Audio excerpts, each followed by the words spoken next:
Welcome to the Deep Dive. Today, we're really getting into something I think almost every professional, probably everyone listening, has felt at some point, that kind of quiet internal doubt.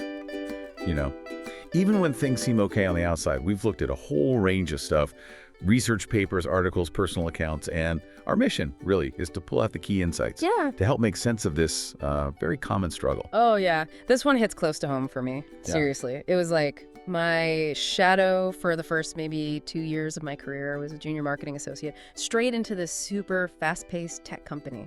And I'd sit in meetings, right, surrounded by people who they just got it instantly. Throwing around acronyms, data points, strategy stuff. And I'm just sitting there nodding, trying to look like I'm following along. Meanwhile, under the table, I'm like frantically Googling terms on my phone. Oh, the under-the-table Google, yes.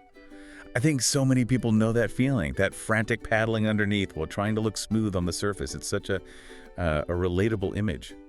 So beyond the secret Googling, what did that feel like day to day? That you called it a low-level anxiety. Yeah, it was. It was just always there, like a background hum. And honestly, I was terrified.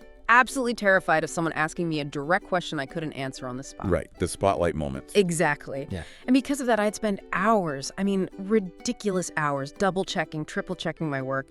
And it wasn't even about making it perfect. Not really. It was fear. Fear that I'd make one slip up, one tiny mistake, and someone would finally say it. Say what? See?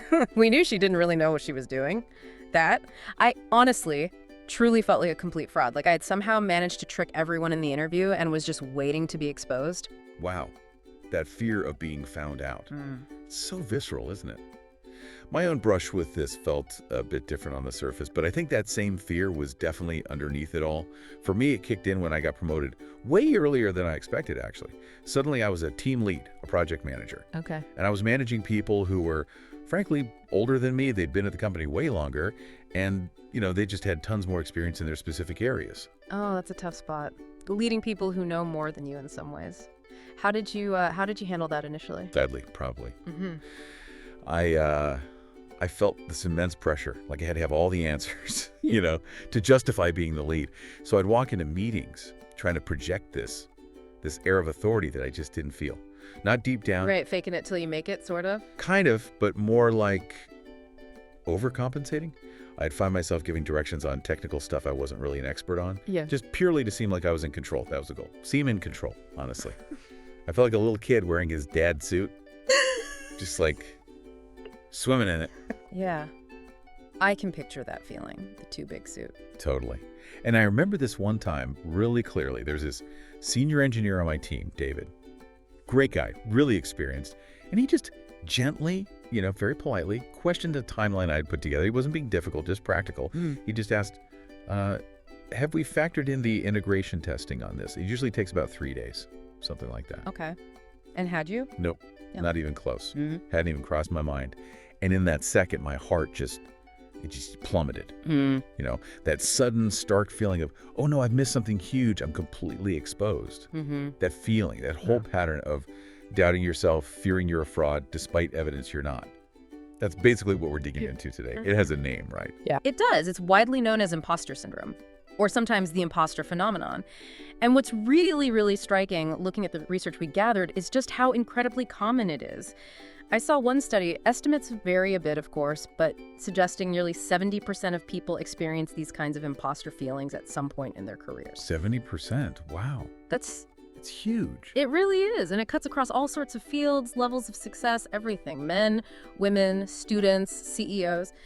So it's clearly not about actual ability or competence. It's not some personal failing. It's this persistent psychological pattern. It was first really described back in the late 70s by psychologists Pauline Clance and Suzanne Imes. They initially observed it in high-achieving women, but now we know it's much broader. Right. So if it's not about actually being incompetent, because often it hits people who are objectively successful, then what do the sources say about why it happens? What are the sort of underlying drivers? Well, our sources point to a few common threads. One big one seems to be perfectionism. People who experience imposter syndrome often have these incredibly high, sometimes basically impossible standards for themselves. Okay. So when they inevitably fall short of perfection, because who doesn't, Or even if they do succeed, they don't internalize it. They tend to chalk success up to luck or timing or maybe thinking they charmed someone, anything but their own actual skills or intelligence. That makes sense. My whole needing to have all the answers thing definitely feels like a kind of perfectionism trap. Yeah. Like if I didn't know everything, I wasn't really qualified to lead. Exactly. That really fits with what some experts call the perfectionist type within imposter syndrome, or sometimes the expert type. This feeling that you have to know absolutely everything about your field and any gap in knowledge proves you're a fake. Yeah, that resonates. It wasn't just about doing a good job. It felt like needing to be infallible, which is just impossible. What else do the sources suggest contributes to it? Another factor seems to be a heavy reliance on external validation. So, needing praise or recognition from others to feel okay about your performance. But here's the twist. When people with imposter syndrome do get that praise, they often dismiss it. Huh, how so? They think, oh, they're just being nice, or I must have fooled them, or they don't really see how much I struggled. So the positive feedback doesn't actually sink in and counter the self-doubt. It almost makes it worse sometimes. It fuels the fear of eventual exposure. It's a real vicious cycle. Wow. Success feeds the fear instead of calming it. Pretty much. And then, of course, there's the whole comparison thing. Especially today, we're constantly seeing everyone else's highlights, their polished successes, particularly online, or even just in the office sometimes. It's easy to look around and think everyone else has it all figured out, making your own internal struggles feel really isolating and unique, even though, as we said, they're incredibly common. That's such a key point. The gap between our messy internal reality and the curated external view we get of others, it really paints a picture of imposter syndrome as this kind of mismatch, right? A miscalibration between how you feel inside and what the outside world, your results, your feedback is actually telling you. Precisely. It's often not about a true lack of competence at all. It's more about a skewed self-perception, maybe rooted in early experiences, family dynamics, or personality traits like perfectionism or anxiety. But the good news, and this comes through in a lot of the material, is that just understanding it, recognizing it as a common psychological pattern, not some deep personal flaw, that's a really powerful first step. Absolutely. Knowing you're not alone and feeling that way has to help. So we've talked about how this feeling of being a fraud, despite success, is so powerful, often hidden, and affects so many of us. Thinking about that deep fear of being found out or that feeling of like wearing someone else's suit, what does all this really tell us about how we view competence or confidence or even just belonging in our work lives? That's a great question to ponder. Yeah, maybe. What assumptions are we making about what it even means to truly know something or to be expert enough? Could those assumptions be part of the problem?